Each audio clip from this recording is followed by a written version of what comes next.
I would not be who I am today without my friends and the people I love around me. And so to tell my story and to tell how I am who I am and why I get out of bed, for me, it is my friends. And so for me to tell my story, I feel that it's necessary to tell the people around me's story as well and those who I care about. So I feel it would be a disservice if to not. So I asked some of my friends why they feel they get out of bed every day.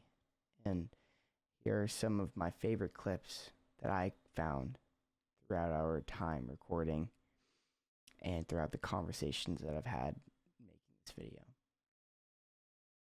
This was one of my favorite times doing a project for this class, and I think that it's because I was interacting with others. Most of the assignments that I've done in English before have been, making a piece of writing that about a topic that I don't care about, or, doing something that I'm not exactly interested in. And so, the goal is always to try to make yourself care about what you're writing about, but sometimes that isn't possible for me. So, this is definitely something that I've wanted to do and to tell people that I care about them, that I love them. And I feel that this project has given me the reason to do that. And so it's definitely been one of my favorite things to do ever, honestly. I think that it's a conversation that I love having and that this has allowed me to do that. So I think this has been a wonderful experience. So here are some of the clips that I found. Be careful, the next part is rather loud. One of my favorite things my aunt ever told me was that nobody has any idea about what they're doing. In that clip, I find what her aunt said to be extremely true. I don't know what I'm doing a lot. I really don't.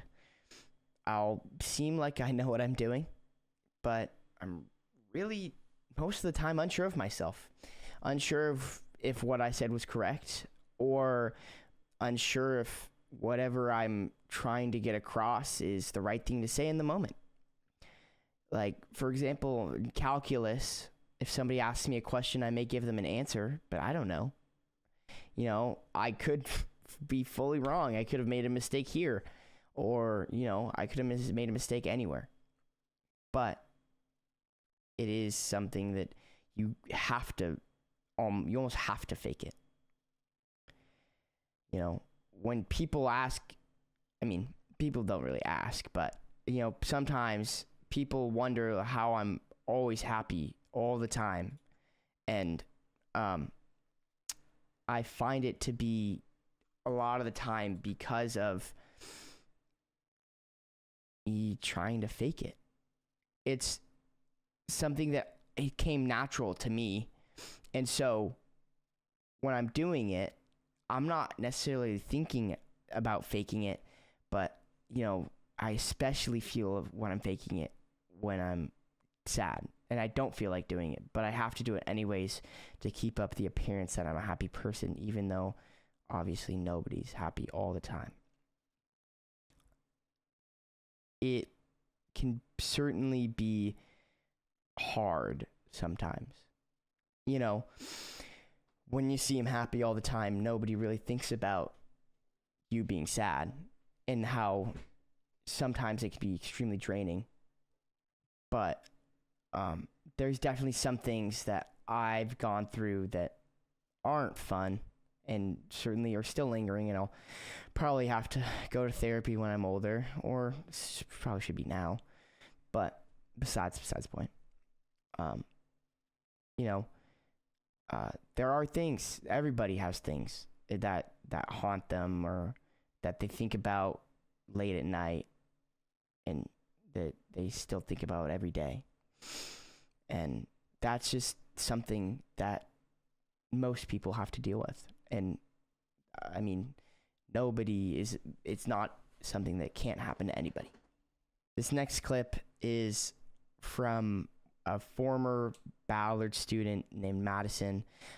Me and her were really good friends. She was a DECA president last year. And it's just a clip from our conversation. So, yeah, here it is. Just like my culture kind of I grew up around, Okay. and like some of my family members Mm-hmm. kind of shaped me. The question that she is responding to is why she is who she is today.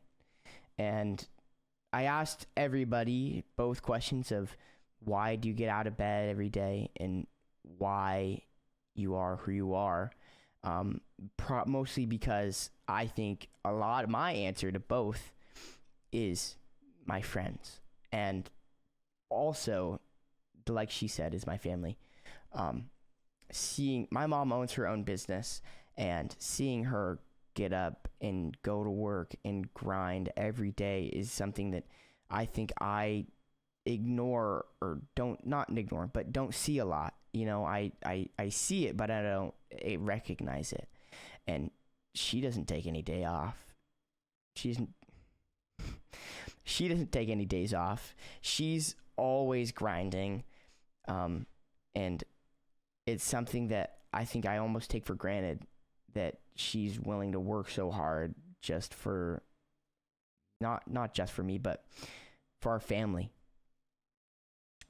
And also my brother, he's 8.5 years older than me, but he's the closest sibling I have, and I think he's one of the greatest older brothers that anybody could ask for. He cares about me so much, and granted, this wasn't his rule, but all of his friends were super nice.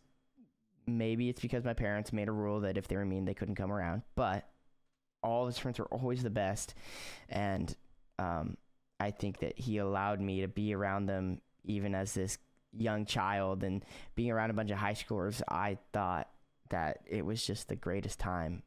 And I think that a lot of that shaped me to be who I am, because I was always around older people. And now that I'm their age, I can still talk to people that are older than me, and even older people, as in like people that are parents and my friends' parents. And I think that some of my friends don't have that skill, and I think it's a very valuable thing in life. And so I think that to be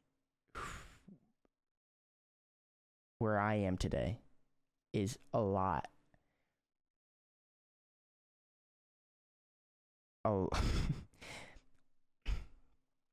Where I am today has a lot to do with how I was raised and the environments I was put in at a young age, and how lucky I was growing up to be in a loving, caring environment.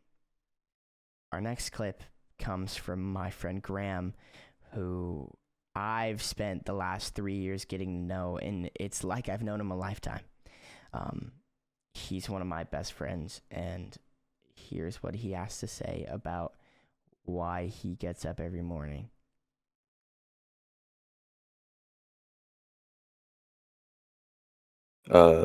Even though I'm not necessarily an extrovert, I crave belonging. I think what Graham said is extremely common. We see it everywhere, even in nature, with tribes of flocks of animals, early humans forming tribes, forming those societies, being together and like wanting togetherness. And it's just something that is very normal and is very common between just living. Like anything that's, or not anything, but most things that are living will crave that togetherness. And I think that it's extremely valuable. Being together is something that is so amazing, and being able to connect with one another is also just incredible. And another thing about that is that it's extremely just common.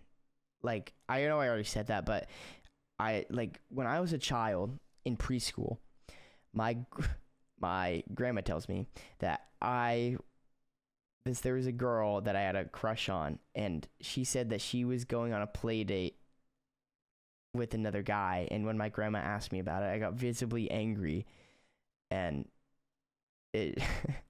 and so it's just a fun, cute little story of me craving the attention of this girl. And I was 3, 4, like, it just shows that it's really just a natural human instinct to crave belonging and to crave connection with others. And it's just really a beautiful thing that we can and that we get along. And I think that for me, as I said, from 3 years old, I've craved a connection with somebody. Through elementary school and through middle school, I've always had crushes, and there's always just been that want for a connection with somebody. Next up is another clip from Madison that explains a little more about why she gets up in the morning versus that other question of who we are today and how we got here. I think I just feel better when I've done something that either made me happy or feel productive. And Mhm. so just generally, I feel like healthier and just like a better all around person when I'm getting things done and kind of moving around and getting outside. For that question about how I'm happy all the time and how I'm able to put up that mask of smile or, appearing happy all the time, it's because I find what Madison found in being outside and being productive, and that's with interacting with people.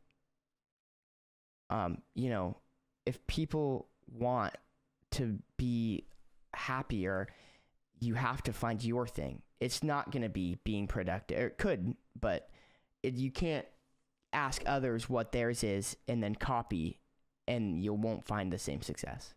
You have to find it for yourself. And that's okay. And that's totally normal. And it's not going to be something you can be told. But you have to find it. For me, again, it's talking to people. It's interacting with my friends, my best friends, whether it's acquaintances, my best friends, or people that I haven't talked to since middle school that I'm seeing again. It's just wonderful. The human interaction is something that brings me joy. And so you, as the viewer, has to find what you like. And that's what I want you to do. I want you to find your thing. And if you have already, that's great. And I think a lot of people have. We're in high school now, but if you haven't, that's also okay. It's totally normal to not know. I feel like nowadays we're always expected to have the answer, or to be able to tell everybody exactly what you want. And we're 18. I'm 17, but we're all turning 18. We don't know what we want. And to know already what makes you happy as a person is something that I think is extremely valuable, and you can take that through the rest of your life. It may change, but if it does change, you just gotta look a little bit. And that's a process. It's growth, and is something that is required in life. And so, in closing, I just ask that you find your thing. Whether it's now, whether it's a month, week, just find it. Just find your thing. Thank you so much for listening to this video.